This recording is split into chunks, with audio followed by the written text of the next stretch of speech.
അനുമതി ലഭിച്ചാൽ കടുവയെ മയക്കുവെടി വെച്ച് പിടികൂടുമെന്ന് സൗത്ത് DFO ധനിക് ലാൽ പറഞ്ഞു.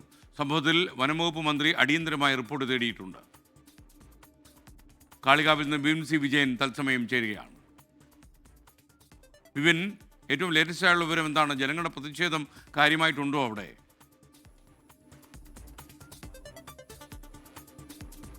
വലിയ പ്രതിഷേധമാണ് SK നടക്കുന്നത്. ഇപ്പോൾ ഈ പ്രദേശത്താണ് മൃതദേഹം കണ്ടെത്തിയിരിക്കുന്നത്. അതായത് ഇപ്പോൾ ഈ റബ്ബർ വെട്ടുന്നതിൻ്റെ തൊട്ട് അടുത്ത് തന്നെ ഏകദേശം ഒരു 150 മീറ്റർ മാത്രം അകലെയായിട്ടാണ് മൃതദേഹം കണ്ടെത്തിയിരിക്കുന്നത്. നമ്മൾ ഈ പ്രദേശത്തേക്ക് എത്തിയിട്ടുണ്ട്. വലിയ പ്രതിഷേധം നാട്ടുകാരുടെ ഭാഗത്തുണ്ട്. കാരണം ഒരു ശാശ്വത പരിഹാരം കാണാതെ ഇത് മുന്നോട്ട് കൊണ്ടുപോകാൻ കഴിയില്ല, അല്ലെങ്കിൽ ഈ മൃതദേഹം ഇവിടുന്ന് എടുക്കില്ല എന്നുള്ള നിലപാടാണ് നാട്ടുകാർ എടുത്തിരിക്കുന്നത്. ഇപ്പോൾ ഇവിടേക്ക് സൗത്ത് DFO എത്തി ഇവരുമായിട്ട് സംസാരിച്ചിട്ടുണ്ട്.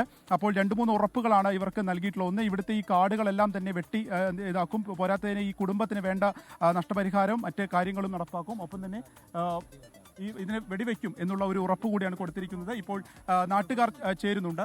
എന്തൊക്കെ ഒരു ഉറപ്പാണ് നിങ്ങൾക്ക് ലഭിച്ചിട്ടുള്ളത്? മൃതദേഹം എങ്ങനെയാണ് കൊണ്ടുവന്നത്? ഇതിന് മുന്നേ ഒരുപാട് പരാതികൾ ഇവിടെ പറഞ്ഞാണ്. കാരണം ഇവിടെ ആടിനെ കൊണ്ടുപോയിട്ടുണ്ട്, വീട്ടിൽ വളർത്തുന്ന പട്ടികളെ കൊണ്ടുപോയിട്ടുണ്ട്, വിലപിടിപ്പുള്ള ആടുകളെ പട്ടികളെ എല്ലാം കൊണ്ടുപോയിട്ടുണ്ട്. അപ്പോഴെല്ലാം പരാതി പറഞ്ഞിട്ട് ഫോറസ്റ്റിൻ്റെ ഭാഗത്തുനിന്ന് കാര്യമായൊരു പരിഹാരം ഉണ്ടായിട്ടില്ല. സർക്കാരിൻ്റെ ഭാഗത്തുനിന്ന് ഒരുപാട് തവണ വർഷങ്ങളായിട്ട് ഇത് പറഞ്ഞുകൊണ്ടിരിക്കുന്നത്. ഇപ്പോൾ ഒരു മനുഷ്യൻ ഒരു ഉറപ്പ് തന്നിട്ടുള്ളത് വെടിവെക്കാനുള്ള ഓർഡർ തരാമെന്നാണ് ഉറപ്പ് തന്നിട്ടുള്ളത്. പിന്നെ ഈ മരിച്ച ആൾക്ക് വേണ്ടിയിട്ട് എല്ലാവിധ സഹായങ്ങളും DFOൻ്റെ ഭാഗത്തുനിന്ന് കിട്ടുമെന്നാണ് ഇവർ പറഞ്ഞത്.